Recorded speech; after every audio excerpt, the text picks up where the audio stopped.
Welcome to this lesson on cognitive development in the North Carolina Foundations of Early Learning and Development.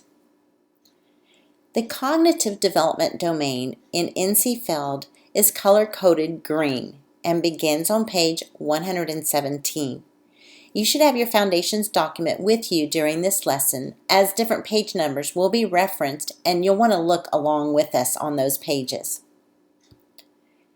Cognitive development domain focuses on children's ability to acquire, organize, and use information in increasingly complex ways. For very young children, cognitive development is supported and encouraged through their relationships with others. This happens through daily activities, routines, and interactions with adults and other children.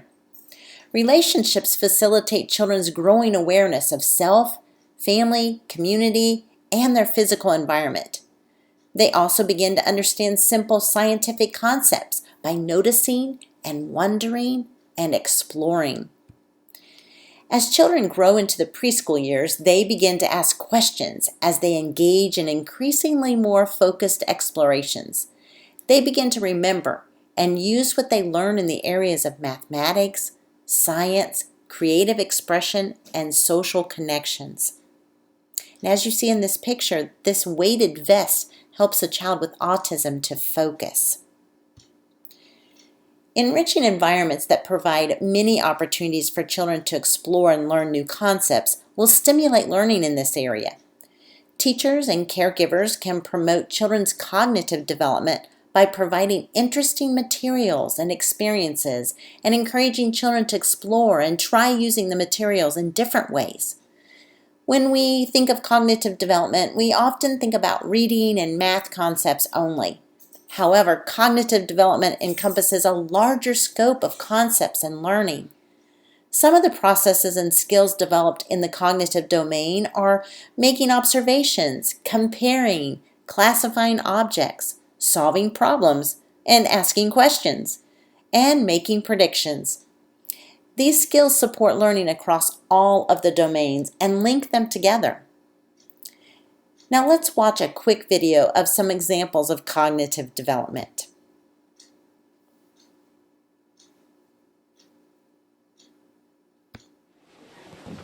We can connect things. Oh, that's a good idea.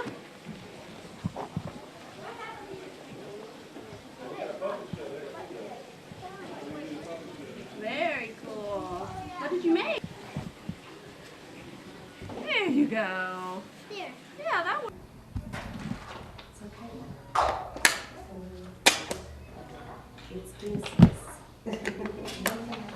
Oh, Bryce, did you see this one? What? Did you see that? What is she doing?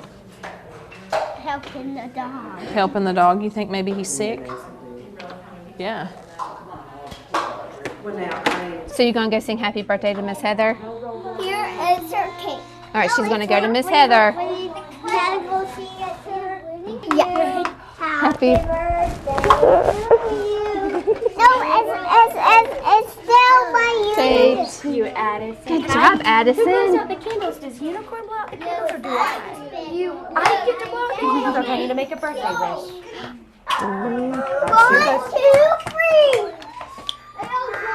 Oh, help me count. 1, 2, 3, 4, Count them. 1, 5, 6, 7, 8, 9, and 10. 4. But how many legs do you run on? 2. So I'm not fast enough to the. You're pretty fast. Yeah, I might be faster than the raptor. Maybe. Because look at my long legs. Good thing they're not here anymore, huh? Yeah, we're here. Your legs are really long, Simon. I'm missing a long time ago. Dinosaurs were a lot. Count to 10. 1, 2, 3, 4, 5, 6, 7, 8, 9, 10. All right, now whip. Good job. And I can do special unicorn powers, and all of her friends laughed at her, and she doesn't like it. She didn't like to be laughed at. Did that make her feel a little sad Yeah, and shy. and shy? So I don't know about you, but in that video, I saw some thinking and reasoning, creative expression, social connections, mathematical thinking and expression, maybe even a little scientific exploration and knowledge when they talk about those dinosaurs. So now as we turn our attention back to the Foundations book, let's turn to page 119, where you will see the beginning of the outline for the domain cognitive development, which then continues on to page 120. Here you're going to see the subdomains listed in black print and the goals for each subdomain in green.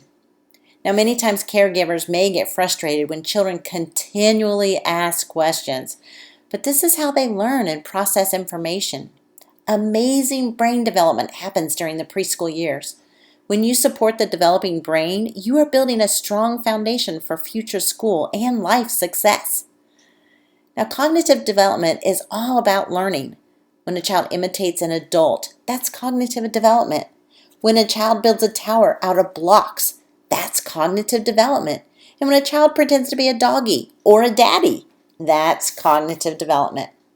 While the brain can be influenced at any age, it is the most pliable in the early years. Cognitive development is strengthened when children are healthy, emotionally secure, and socially connected. Many times caregivers of preschool children tend to emphasize the academic skills of the elementary years opposed to developing the foundational skills, which are the building blocks that need to be laid prior to children entering the formal education system.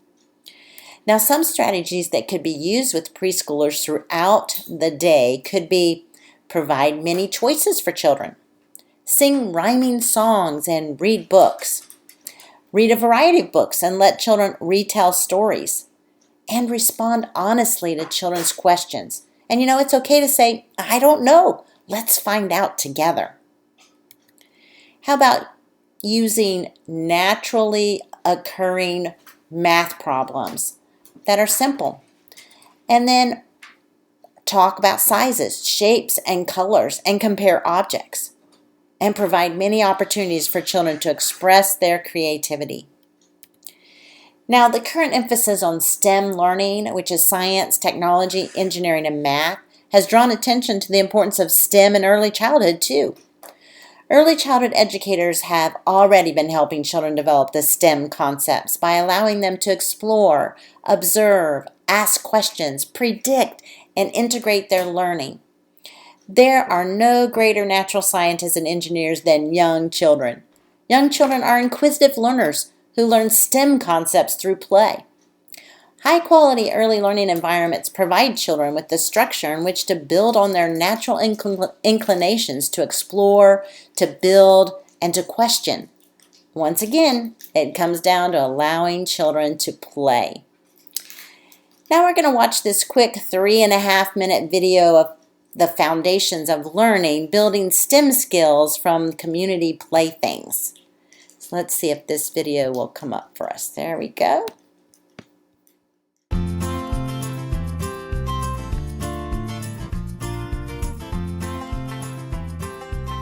Science, technology, engineering, and mathematics are grouped together because they are interdependent on each other.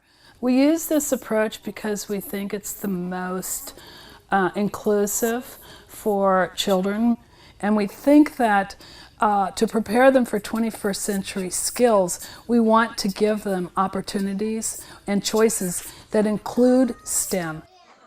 But as a learner, if you take the learner's perspective, the child's perspective, they're not doing science and technology, engineering and math. They're living and learning. They're engaging with their world and they're making sense of it. Carolyn Pratt saw this as the unit. And that's one of the big ideas in mathematics, the idea of a unit. There's nothing like having the experience of fractional parts and relationships in their history, in their life history, to make my point that math is the study of relationships and the science of pattern. It's a whole lot of abstract stuff we can talk about later on in life, but it builds from the experience that kids have had with well-organized, well-structured tools like the Pratt blocks. The science that's in there, I mean, for Aaliyah to know that she can roll a cylinder or roll a car down, that's the science and gravity and other balance. They're constantly trying to balance things. And they're at the point now where they know intuitively that if they add this, it's going to fall. And that comes from experience in working in the block area. Technology people often think of as the computer or the iPad, but the truth is simple machines were some of the earliest technologies. So the inclined plane, how a car can roll down a ramp, the wheel and the axle, those are early technology. And when children realize that, you can build the later skills that they will use. You live STEM when you engage with tools and materials. And what better place to do that than a classroom with a knowledgeable teacher who can set up the environment so that kids can engage with the scientific principles and ideas that come from building a structure, and finding out when you first build that things fall down. They keep on falling down. Well, that's the problem that a kid might encounter, and then he or she has to figure out how to make it more sturdy. And so you're living with the engineering problem, you're living with the technology of the tool, and you're solving a problem. So preschool kids, that's the place to start the necessary underpinnings for engineering and mathematical ideas. And I think they're beginning to understand that there's always another question. There's always something else to find out. That's power. That's a powerful understanding to have.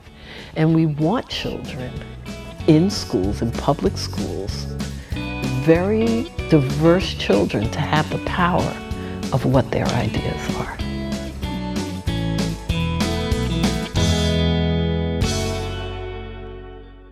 Pretty cool video, don't you think? So take a few minutes now to read a short article entitled Empowering Mathematical Minds Through Play, which you're going to see on the next page of this lesson, and then answer the few questions listed there after you've read the article. Then we're going to return to the Foundations book after you've read the article on STEM. Enjoy reading.